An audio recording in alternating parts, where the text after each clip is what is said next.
Vas-y. Bon, j'accuse le gouvernement, Mélenchon, la gauche, l'extrême gauche, les antifas, de condamner sciemment un innocent. Je vais vous expliquer comment, très rapidement. Première des choses, il va y avoir des faits. Il y a quelques jours, au petit matin, on apprend, et c'est M. Valls qui le dit, qu'un assassinat horrible, de la barbarie, avait eu lieu. Une bande, les JNR, aurait frappé à mort un jeune étudiant de Sciences Po. C'était l'heure 1. Heure après heure, les choses changent. M. Valls, ministre d'État, représentant quelque part la France, un État de droit, se permet, et c'est horrible, de condamner avant la justice, de condamner avant l'instruction, de condamner avant tout ce jeune homme, en l'occurrence Esteban. Ça, c'est la première horreur. Je l'accuse de ça. Et c'est net, tout le monde peut le voir. Mais l'affaire continue. On nous dit qu'une bande de skinheads JNR aurait frappé à terre une bande de jeunes qui avaient le seul malheur d'être d'extrême gauche. C'est absolument faux. Alors je vais vous faire le déroulé exact. Première des choses, je vais reprendre des points précis, parce que le français est une langue précise, ce qui n'est pas le cas de M. Valls ni de M. Hérault. Le procureur déclare que c'est une rixe dont les raisons sont troubles. C'est important. Une rixe, qu'est-ce que c'est? C'est une bagarre, une évidence, dont les deux parties sont d'accord. Ce n'est donc pas une agression. Je parle en termes juridiques et pénaux précis. Ce qui est important, c'est de savoir quand ces gens se sont frappés, quand c'est une rixe, c'est qui l'a commencé, qui est l'instigateur, qui est le provocateur. Eh bien, le procureur joue sur le mot et dit que c'est trouble. Moi, je dis que ce n'est pas trouble du tout, c'est même très net. Souvenez-vous, sur les plateaux de télé, tout le monde voulait nous lyncher, tout le monde voulait me lyncher, mais j'étais le seul à défendre Esteban, le seul à défendre la vérité, et le seul qui disait vrai. En effet, j'ai dit que c'est l'extrême gauche qui a provoqué. Et j'ai essayé d'aider, en disant, il y a un vigile qu'il faut écouter. Et quel est le déroulé? Voilà le véritable déroulé. 4 jeunes, 3 garçons et une fille, partent comme des centaines, comme des montagnes d'autres jeunes de leur âge dans des ventes privées, pour acheter pour moins cher des polos. Ils en ont le droit. Non, ils n'ont pas ce droit, parce que l'extrême gauche, les petits nervis de l'extrême gauche, leur interdisent. Ils auraient les cheveux trop courts, un blouson qui n'irait pas, des idées qui ne leur plairaient pas. Mais comment le savent-ils qu'ils ont ces idées-là? Ils l'ont décidé. L'extrême gauche est ainsi, intolérante, pire, agressive. Eh bien, ils les apostrophent. Ils sont 5. Ils attaquent ces 3 jeunes hommes et cette jeune fille qui ne demandait rien. Ils leur disent qu'ils veulent le frapper. Ils leur demandent de descendre. Les jeunes, skinheads, pour certains, refusent.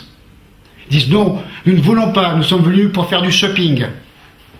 Ils demandent, et c'est bien normal, à la sécurité d'intervenir. La sécurité intervient. C'est noté, c'est un témoignage, c'est officiel. Elle demande aux nervis, aux 5 nervis, de s'en aller. Ils attendent en bas.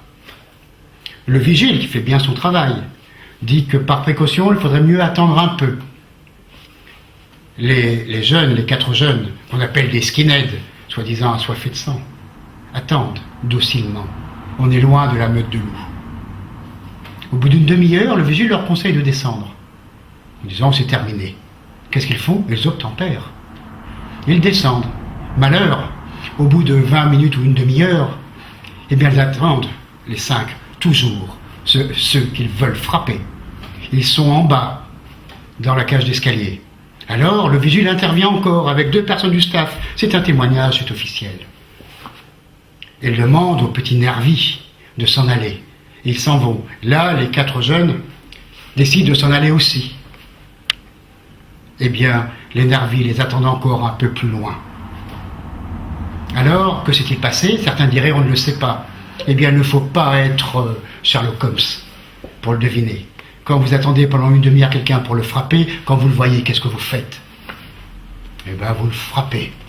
Évidemment. Alors, ils ont frappé ces 3 jeunes et cette jeune fille. Mais c'est faux. Les témoignages, et ça je peux vous le dire parce que je les ai écoutés de ceux qui sont sortis de ces gardes à vue, ils étaient 3 sur Esteban pendant un temps, puis 2. Donc ces 5 se sont acharnés sur 2 personnes. On est loin de l'histoire du début. En vérité, et c'est pour ça qu'ils sont encore en prison, ne se sont battus que Esteban et Samuel qui sont impliqués. Sur les 3 d'un moment, sur les 2 ensuite, il y avait le Clément. Alors on va parler un peu de ce Clément. Je vais me souvenir des propos recueillis, d'un témoignage recueilli par Le Point, qui dit clairement que Méric, le jeune Méric, aurait dit « Les skinheads, ils ne méritent pas de vivre. Qui veut tuer l'autre ?» Alors on va se demander qui est ce Méric dans quelques instants. Après, j'apprends que, et c'est étrange, une jeune fille en pleurs dans un témoignage dit « Ils sont revenus après avoir frappé Méric et l'avoir mis au sol pour le lyncher par terre. » Elle pleurait, on l'a tous vu à la télévision. C'était pathétique et c'était touchant. Mais c'était faux. C'est officiel. Parce que si c'est involontaire, comme l'a dit le juge, et c'est ça qui est important, c'est qu'il n'y a pas d'acharnement. Quand on frappe quelqu'un à terre, c'est qu'on veut le tuer. Monsieur Mélenchon, qui n'est pas un mensonge près, tout le monde le sait, a dit qu'on l'avait frappé avec un poing américain. C'est absolument faux, et Mélenchon le savait. Ben parce que s'il avait eu un poing américain, ça aurait été volontaire. C'est un détail. Maintenant que nous savons que les agresseurs ne sont pas les skinheads, maintenant que nous savons que les skinheads n'ont pas lynché par terre et se sont débattus, se sont défendus comme n'importe quel jeune, comme n'importe quel Français, comme n'importe quel homme, pour leur survie, on va savoir qui ils sont, ces Méric et compagnie. Eh bien, on va faire le petit portrait de Méric. Au début, c'est un jeune étudiant qui aime la musique et les animaux. C'est beau, c'est touchant encore. On y croirait presque. Après, on s'aperçoit que c'est un militant antifasciste. Mais ce n'est pas un militant antifasciste comme les autres. On s'aperçoit vite que c'est un militant antifasciste radical, extrémiste. Peux-tu me donner Donne-les-moi tous. Il est, on l'a dit, végétarien. Il est antifasciste. Alors je vais vous montrer ce qu'est l'antifascisme militant. Regardez le petit drapeau là. C'est la section de Paris, Paris-Banlieue dont il fait partie. Regardez, cet étudiant n'a pas un stylo dans la main. C'est un bâton, une barre de fer, une balle de baseball. Ensuite, le logo, vous le retrouverez sur son site avec sa photo. Il est, je vous l'ai dit, végétarien. Mais comme il le dit lui-même, vegan antifa, parce que vegan veut dire végétarien et antifa c'est ce qu'il est, dont il en fait partie. C'est un combat, pas un débat. Il ne voulait pas débattre, c'est clair. Mais ce n'est pas tout. Nous avons des photos qui montrent qu'il est un redskin. Et mais qu'est-ce que c'est qu'un redskin? Un redskin, il se définit ainsi comme chasseur de skin. Pas gibier, chasseur. Il était donc à la chasse, à l'affût. Il l'a attendu pendant une demi-heure. C'est net. Et oui, ce sont d'autres personnages. Ils se disent antifa, ils sont donc contre ce qu'ils appellent le fascisme. Quelle drôle d'idée, il faut les trouver. Ce qu'ils définissent eux-mêmes. En vérité, ceux qui ont des cheveux trop courts, des cheveux trop longs, ou pas le bon pantalon, ou Kosciusko Morizet, Hidalgo, Delanoë, enfin tout le monde est fasciste. Tout le monde. À part eux, bien sûr. Eh bien, ces petits nervis sont toujours en train d'attaquer les autres. Mais on pourrait se dire, et c'est ce qu'on pensait, le procureur l'a dit, c'est que c'était une rencontre fortuite. Nous avons la preuve que non. Je vais vous le donner aujourd'hui en exclusivité. Première des choses, allez sur le site Vigilance Vegan Antifa. Il était vigilant, antifa, antifasciste et végétarien. Monsieur Méric ne pouvait pas l'ignorer. Dessus, il y a une photo, vous savez de qui? De Esteban et de Katia. Il les cherchait depuis le mois de décembre 2012, depuis des mois. Il les cherchait pour les frapper. C'est pour ça qu'ils les ont attendus en bas. C'était prémédité. Et c'est pour ça qu'ils ont sauté dessus à 3 et qu'ils ont laissé un qui s'appelle Alexandre sans le toucher. Alexandre, il s'en foutait. Il voulait Esteban. Vous savez pourquoi? Parce qu'il milite avec sa copine pour la protection des animaux. Et ça, c'est insupportable pour un gauchiste qu'un patriote, un autre Français que leurs idées puissent aimer les animaux. C'est comme ça. C'est leur façon d'être tolérants. Donc, sur ce site, vous pouvez c'est prouvable. Et puis, il y a pire. Je l'ai ici. On va le donner, c'est une copie. On va le donner au juge d'instruction.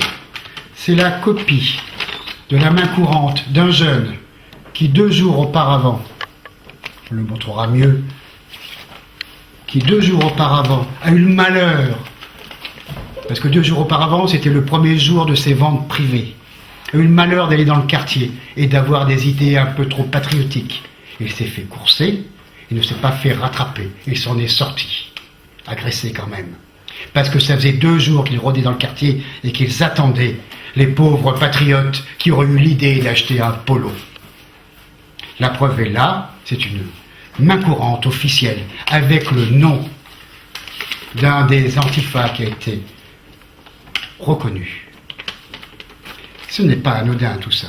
Donc c'est bien provoqué, prémédité, pas fortuit. C'est une agression. Le vigile qui le certifie. Les premiers coups, il est évident que c'est l'extrême gauche qui les a donnés. Voilà où on en est. Voilà ce qu'est l'histoire. Mais on ne peut pas le dire, ça. Personne ne le dira.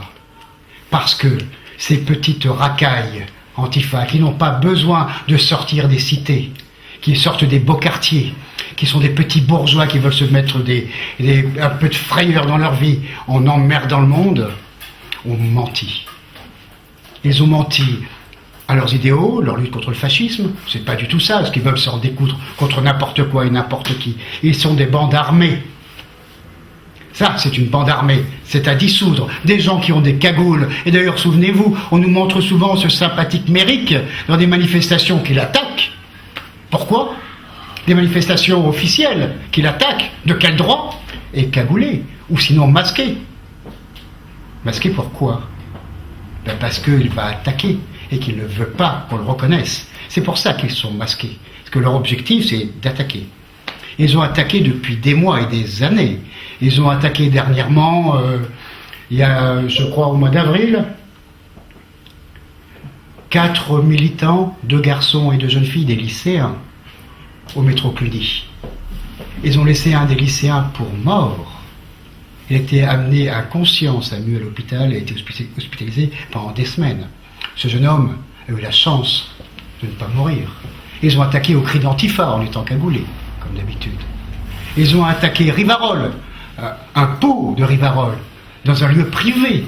Ils ont attaqué la sortie d'une messe du cercle franco-hispanique. Et j'en oublie et j'en passe. Nous en avons des listes entières.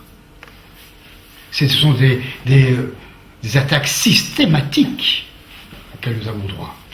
Maintenant, pourquoi on ne peut pas le dire?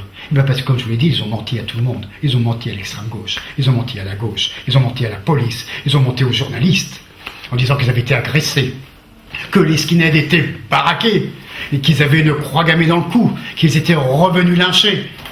De croix gammée dans le cou, il n'y en a pas. Baraqué, il fait 1m80, Esteban, et 66 kilos. Il est bien mince, le baraqué. Ce sont des jeunes filles, 2 jeunes filles qui sont dans l'affaire. Des jeunes de 20 ans qui travaillent, qui n'ont pas de casier.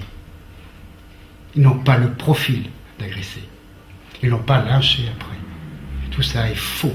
Comme je vous l'ai dit, cette jeune fille qui arrivait en pleurs, témoignant à la télévision qu'elle avait vu ces hordes fascistes revenir, finir à terre, le corps meurtri du jeune et pauvre Méric, mentait à la France entière. Alors, parce qu'ils sont bêtes, comme un gouvernement socialiste, Valls, Hérault et toute l'Assemblée nationale s'est levée en une minute de silence.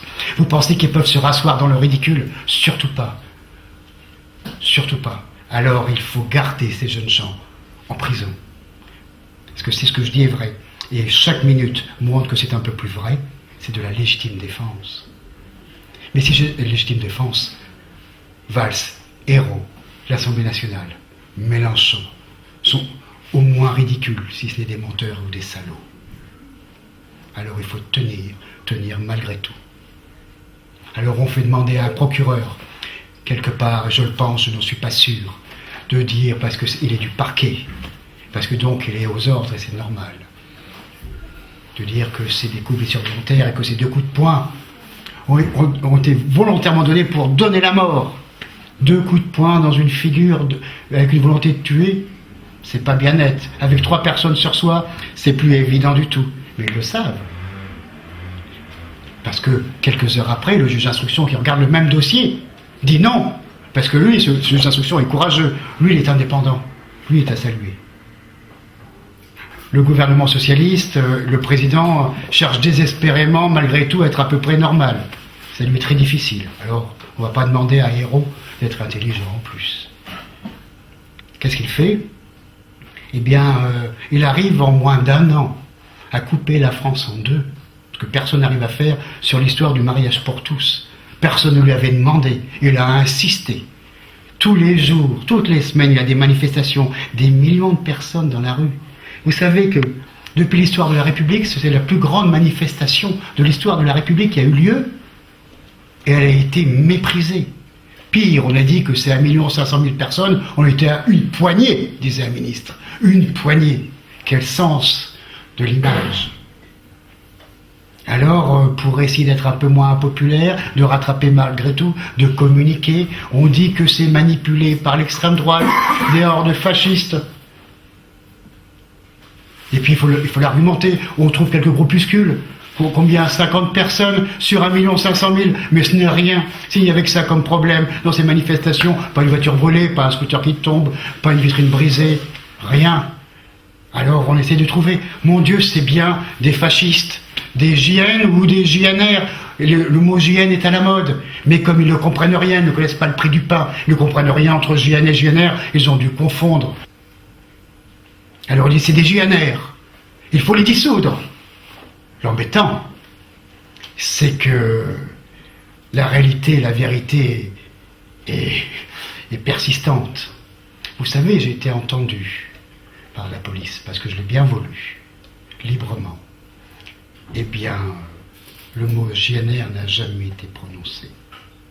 Vous savez, et ça, tout le monde peut le voir, aucun JNR n'a été convoqué, entendu, inquiété. Le JNR n'a rien à voir. Mais ils ne peuvent pas le dire, qu'ils se sont trompés. Alors ils disent, oui, mais ils ont déjà mis le bordel avant, c'est un climat qu'ils ont créé, ces brutes JNR. C'est ballot, et c'est encore gouré. Décidément, Hérault, je comprends mieux, si tu traites cette affaire comme tu traites la France, je comprends mieux pourquoi nous sommes dans la merde. Eh bien, nous n'étions pas dans ces manifestations-là. Nous n'en avons pas pris part. Il s'est trompé encore de cible. Et oui, et je tiens à signaler que dans ce cadre-là, pour le prouver, le responsable du service d'ordre de cette manifestation pour tous a fait un témoignage où il dit que les manifestations pour tous n'ont jamais été inquiétées de quelque manière que ce soit, ni par Troisième Voie, ni par les JNR. Simplement parce que c'est la vérité. Voilà cette sinistre affaire. Vous vous rendez compte, et j'accuse tous ces gens-là, par facilité, par négligence, par bêtise, et aussi par politique, de laisser un jeune homme en prison, de laisser la justice de côté, de bafouer la mémoire de ce jeune, parce que la mère et le père de ce jeune homme méritent de connaître la vérité. Je accuse la gauche et l'extrême gauche de cautionner, d'être complices des hordes armées de l'extrême gauche et de les cautionner.